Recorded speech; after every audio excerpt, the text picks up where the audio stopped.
Welcome back, Disruptor, to another episode of the Liberation Lab podcast, insights and interviews for the disruptive educator. At the time of this recording, I am enjoying the last vestiges of fall break. But as I think through all the things that are going on and how best to challenge and push us forward, I want to dive into, in this episode, some non negotiables that you need in order to be an effective educator.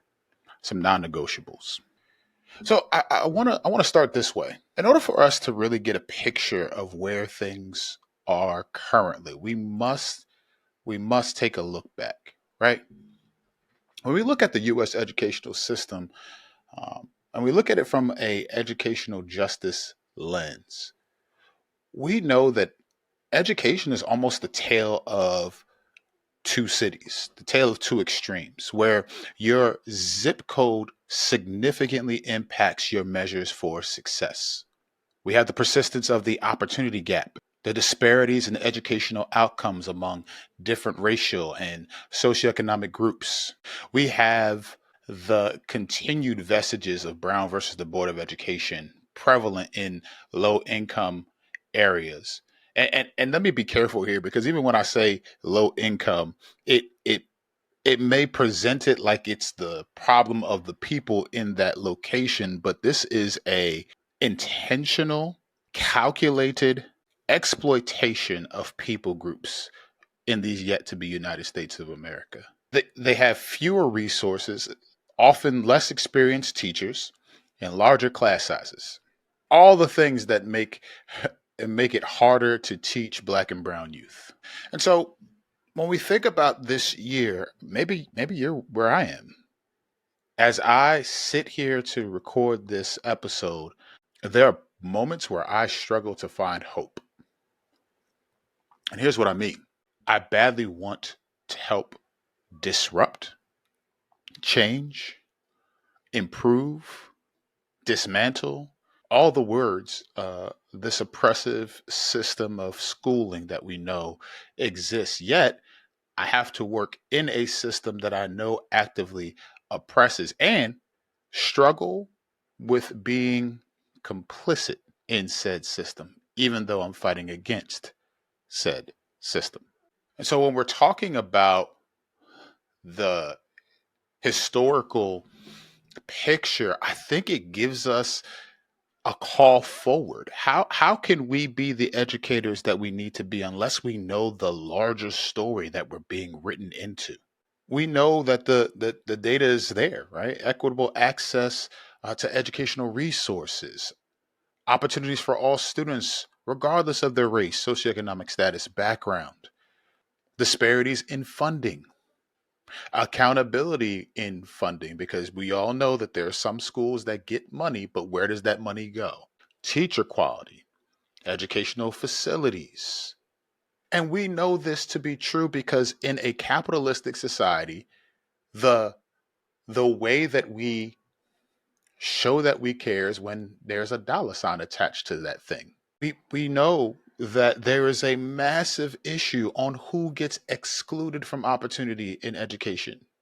When we look at school discipline practices, all students of color, particularly students who look like me, are experiencing disproportionately high rates of suspension and exclusion. The anti Blackness that pervades education is real.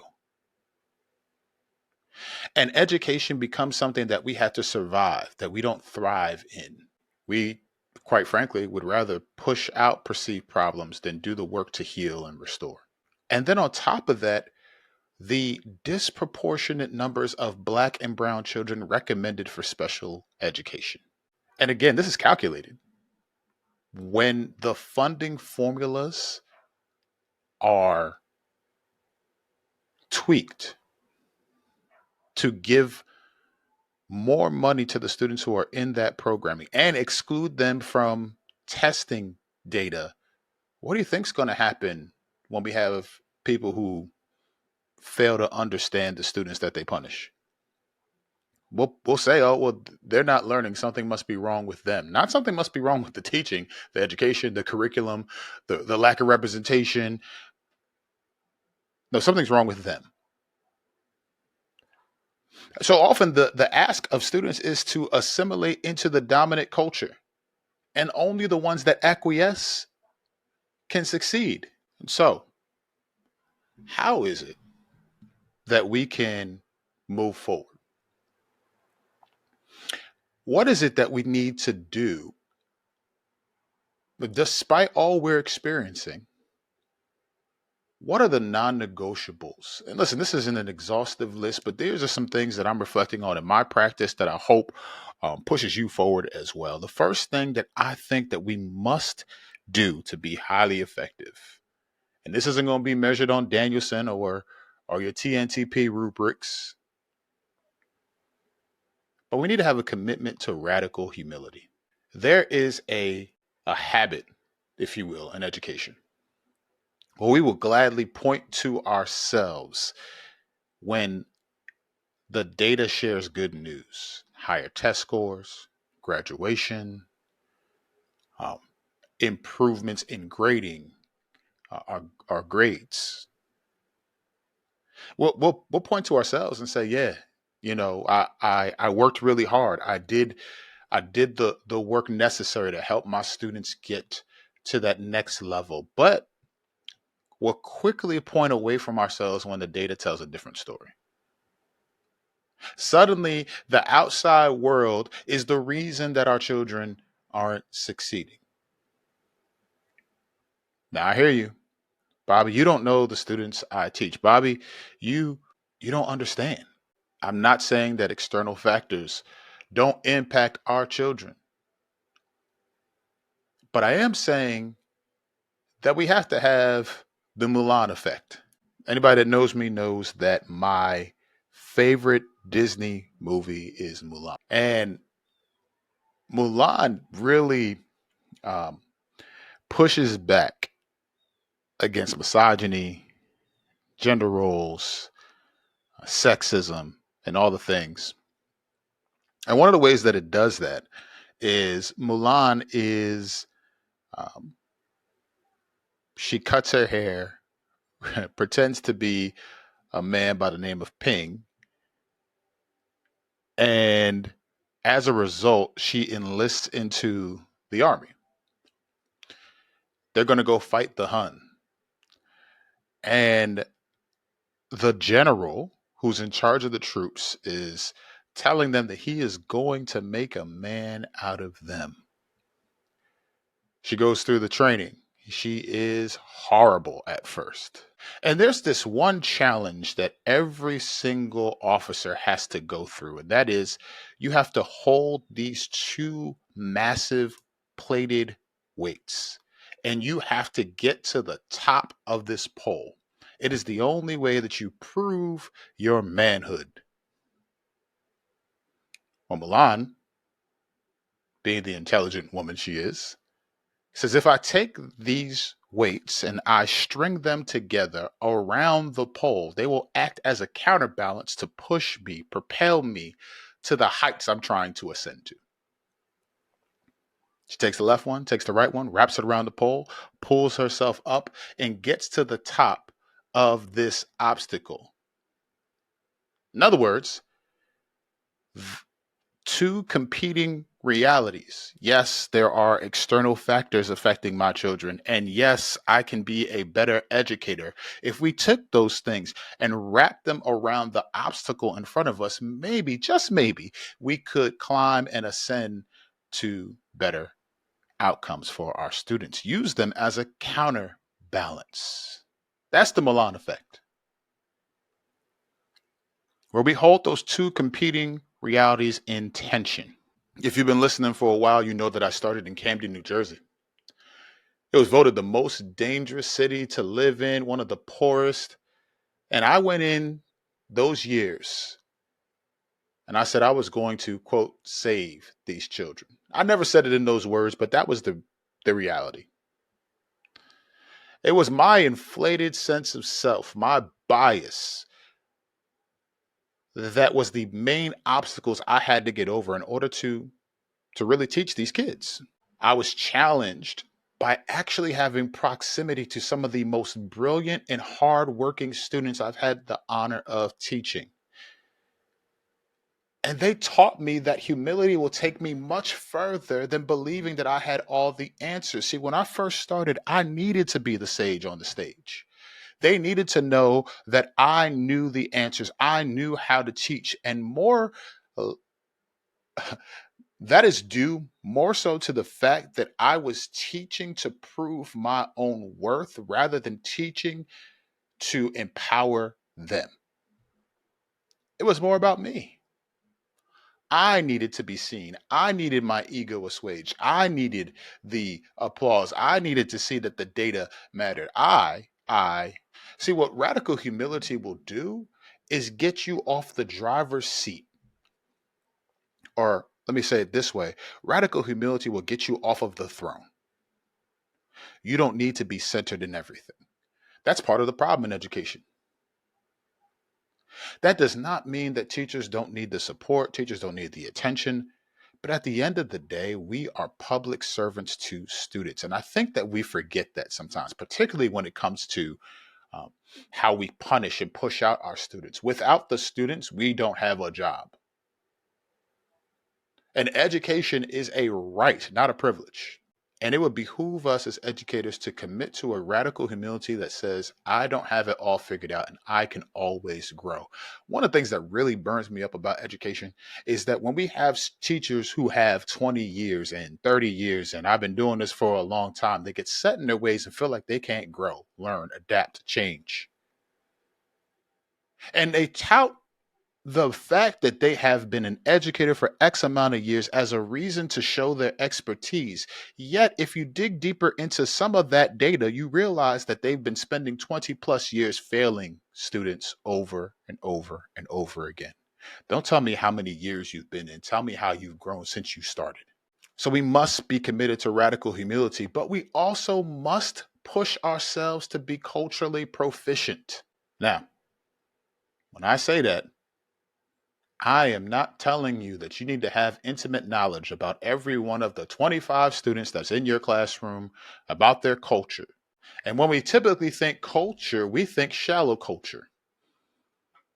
We stop at cuisines and customs, flags that represent the countries. And we say, nope, we're celebrating this month. But I love what Zaretta Hammond, author of the book Culture, Responsive Teaching in the Brain, by the way, you need to read that book if you haven't. She says it this way: a big myth is that it's about motivating students of color by mentioning cultural facts and naming famous people of color. Culturally responsive teaching is not just about motivating disengaged students, it's about rebuilding trust with them through a learning partnership, using that rapport and trust to get permission from students to push them into their zone of proximal development. Oh man, I love that. I love that she uses the language of partnership. It is using collectivist principles. Zaretta Hammond also points out that to use the analogy, when a bee is confused, it returns to the hive to get instructions. That in loving community, we should be framing our classrooms just like that, to have a learning partnership where it isn't just about what you know and what you're trying to do and the pacing guide and all of the other things that pressure us into this production factory called the classroom. It is about using these collectivist principles, setting expectations, getting permission. Oh, that's really good. And the reason that it's really good is because it requires you to have to put a level of respect on the student. It requires you to have to put yourself in a position where you have to consider their needs, how they learn. And that's the beauty of teaching. It is when something starts to click, not because I taught it a certain way or I said it a different way. That's good. But it starts to click because I have their investment and their trust now. And we're journeying together. Where learning becomes an aha moment for us all, where their expertise teaches me something. You see, it's moving from this, like I said, the sage on the stage to the role of a facilitator. Man, I'm a tour guide. I'm pointing out these things and these artifacts on their journey to learning and growth. And that's what makes me culturally responsive. So when I say culturally proficient, the push is that we don't stop at being competent. Competency means, oh, I have a knowledge, but it doesn't mean I'm necessarily doing anything with it. Proficiency means I am actually using the information that I've gained to impact the learners in my classroom. So we must be radically humble, commit to radical humility. We must be culturally proficient, but we also have to have a critical consciousness. At the time of this recording, there is a polarizing discussion happening. And that is, if I were to say free Palestine, there are folks who would say that I am being anti Semitic, that our binary thinking, this or that the inability of us to have two things be true at the same time has put us in such a state where, oh, well, teachers are making the conscious choice not to mention anything. Matter of fact, I literally just saw a video where a teacher decided, it was a principal decided that they would remove a kid from a online learning space because they have the Palestinian flag. And they said, we want all students to feel included. What is excluding anybody about representing a country, putting a flag up? And then she says, well, this isn't a political thing, but they're making it political by ostracizing a group of people for a flag. God help me. And not a flag that represents some racist ideology or has some underpinnings. No, a flag of a country. And so we must establish a critical consciousness. Education has kind of buried their head in the sand when it comes to the events in the real world. We make the classroom this mythical place that students journey to, and they'll learn here in this land of Oz, but we can ignore what they're going through, or what they're experiencing, or what they're learning, or what they're questioning. If you are silent about the world around your students, it doesn't stop them from questioning. But if you are an effective educator, you'll encourage critical thinking. You'll engage with students in discussions about social issues. You'll help them analyze and challenge inequities, inequalities, stereotypes, injustices. Here's another thing. The antiquated belief that students should be motivated because it's their grade needs to die. The way we've weaponized grading, the way that we have used grades as this subjective measure of intelligence. And listen, I'm not above it. When I started, I used to teach concepts and believe that a student should care because it's their grade. But think about the hubris in that statement. It is only when I made math relevant to their daily lives that I saw my students come alive and take learning to the next level because they were invested. And so we have to establish a critical consciousness that makes connections to the real world with what we're teaching in the classroom, that makes learning exist beyond the four walls of your classroom. Critical consciousness says, yeah, I'm reading a text that has connections about empathy or connections about understanding, and then we pause and say, okay, well, how does this relate? And you allow your students to bring up things like what's happening between Israel and Palestine, what's happening in Gaza, and the deep nuance that exists. When we say that teaching is not political, yet Whole campaigns are run about getting certain people in office. The Board of Education, you have to vote people into office. There are political pundits who challenge what belongs and what doesn't belong in education. Teaching has always and will continue to be political. Does that mean that you have to be a quote unquote Democrat or quote unquote Republican or libertarian? No. It means that you must establish a critical consciousness that says who's included, who's excluded, why? What voices are centered in this text? What voices are centered on this page? Whose faces do you see? Whose faces do you not see? Why?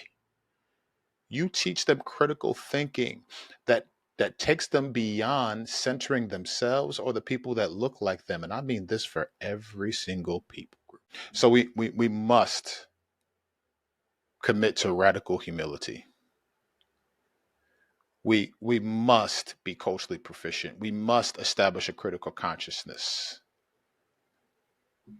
But man, if we don't refine our teaching practices, our pedagogy, if you are the teacher who has a set curriculum and you replay your greatest hits, it is it is interesting to think about that, and then now think about this time of season that's become like a thing, right? Where right after Halloween, we get all the videos, all the things about Mariah Carey, All I Want for Christmas.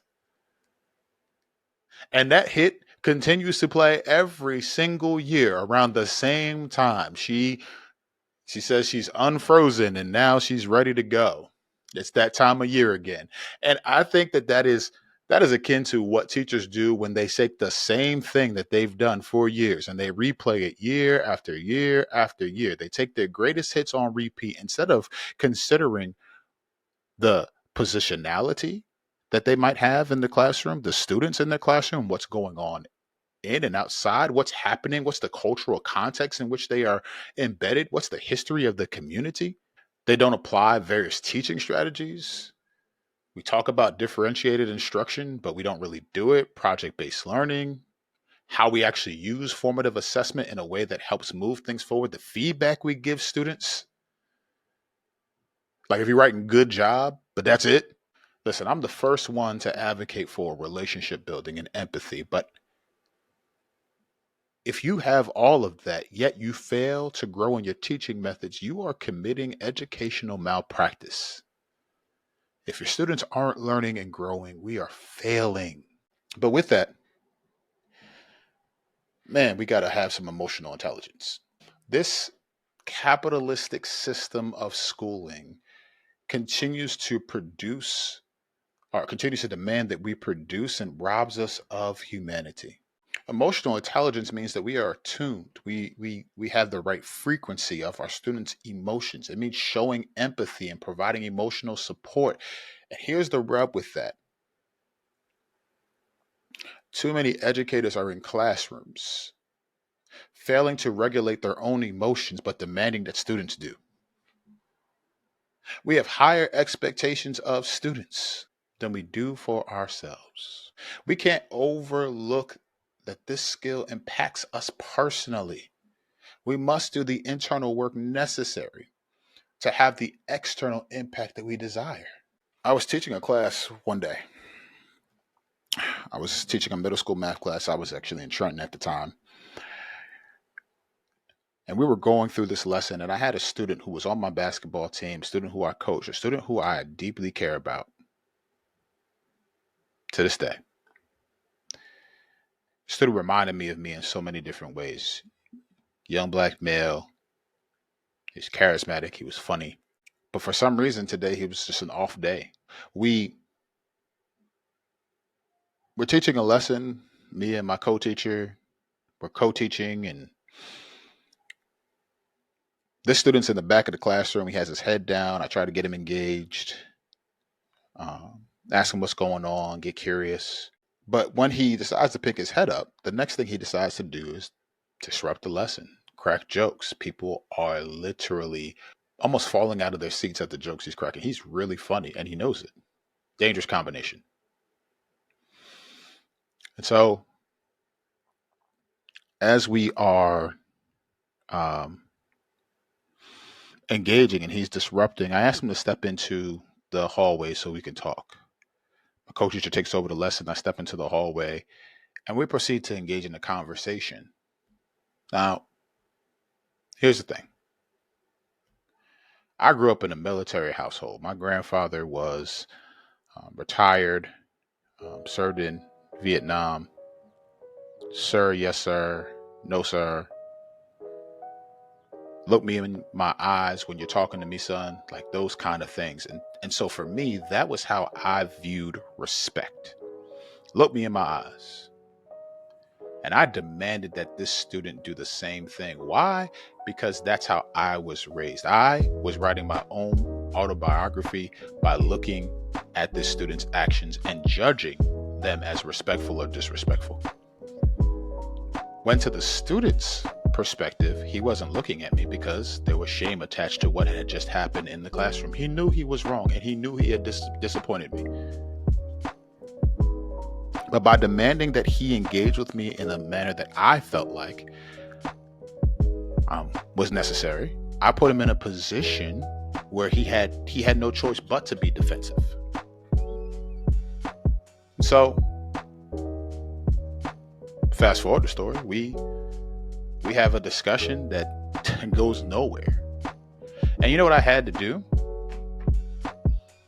I had to go back and apologize to that student because I demanded something out of him that didn't serve him, that didn't serve the conversation, that didn't move the needle whatsoever.